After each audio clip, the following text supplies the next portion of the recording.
সোনা দাদা হলো ধরো অনেক কিছু নাই সোনা দাদা হলো ধরো অনেক কিছু নাই ধরো রানী কি বা করেছে কাছে ধরো রানী কি বা করেছে হুতাশে দাদা কাছে হুতাশে আমার মা বুঝি আর বেঁচে নাই মা বুঝি আর বেঁচে গেলে সবাই কথাই বলে মরে গেছে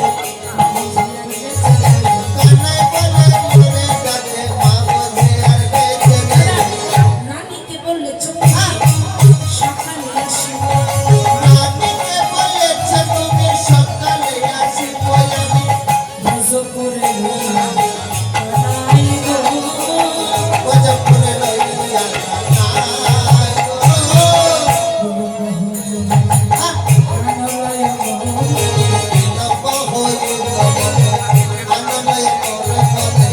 মোর বই দশমতি ও দাদা গো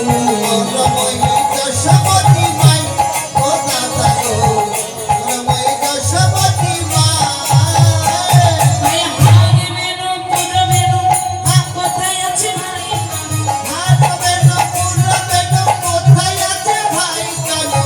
মনোরবে জীবে নন্দরানী ও দাদা গো তুই বাজারে বাজারে তুই বাজারে বাজারে তোর মেনো তুই করে করে বাজারে ও দাদা তোমার মেনু তুমি করে করে নিয়ে বাজাও কেননা অনেক রাত হয়ে যাচ্ছে সন্ধ্যা হয়ে যাচ্ছে মার কাছে যদি সকাল সকাল ফিরে না যায় মা তো প্রাণে আর বাঁচবে না তাই যেতে গেলে কি করতে হবে 10টা নয় 5টা নয় একটা মাত্র গোপাল সে গোপালের যদি কিছু হয়ে যায় মাকে আর প্রাণে বাঁচবে না মাতার প্রাণে বাঁচবে না তাই একটি মা করে প্রণাম করি তুমি সকাল সকাল মায়ের কাছে ফিরে চলো বলিব তা মায়ের কাছে ফিরতে গেলে তো পাল জড়ো করতে হবে তাই পাল জড়ো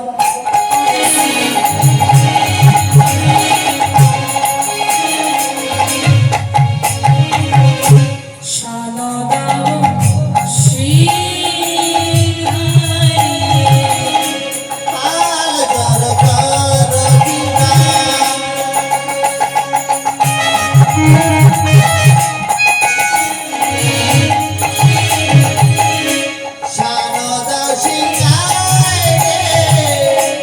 সকলে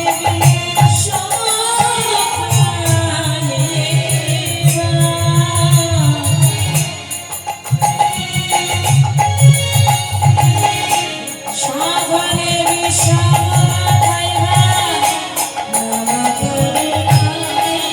হরি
বলছে, কানাই বলছে, শ্রীরাম রে, তোদের বিষম লাগবে কেন?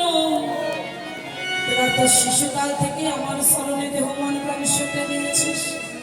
তোরা যদি আমার স্মরণে সব সঁপে দিস, তোদের সব কিছুই তো আমার, তাই তোদের বিষমটাও আমাকে লাগছে।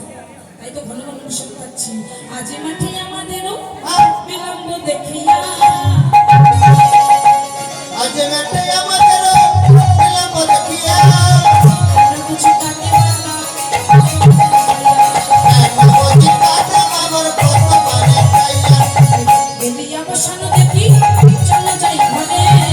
এলিয়া বসানো দেখি চলে যাই ঘরে, আমার মনে না দেখিয়া পারা কেমন যদি করে, মাঝে না দেখিয়া পারেন কেমন যেন করে, আই মনে রামার সকলে শুনি ঘরের বল।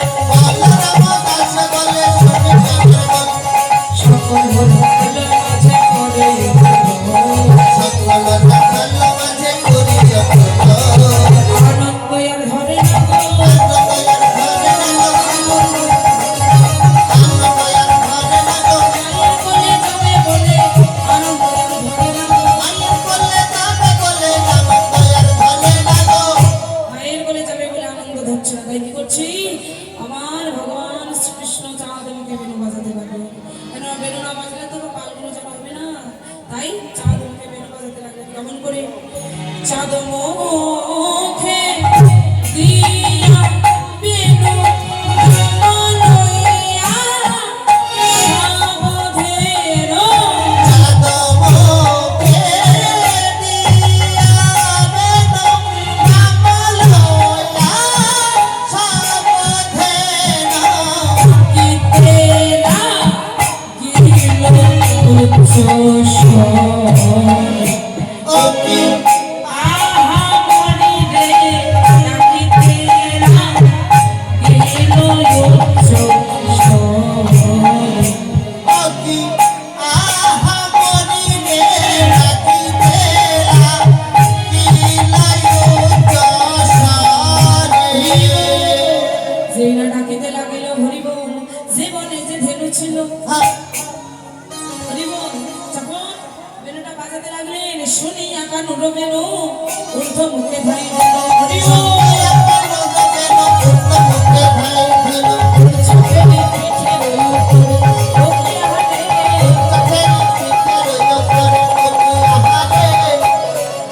এই যে মা, আপনাদের বাড়িতে গাভী আছে? হ্যাঁ কি না? আছে?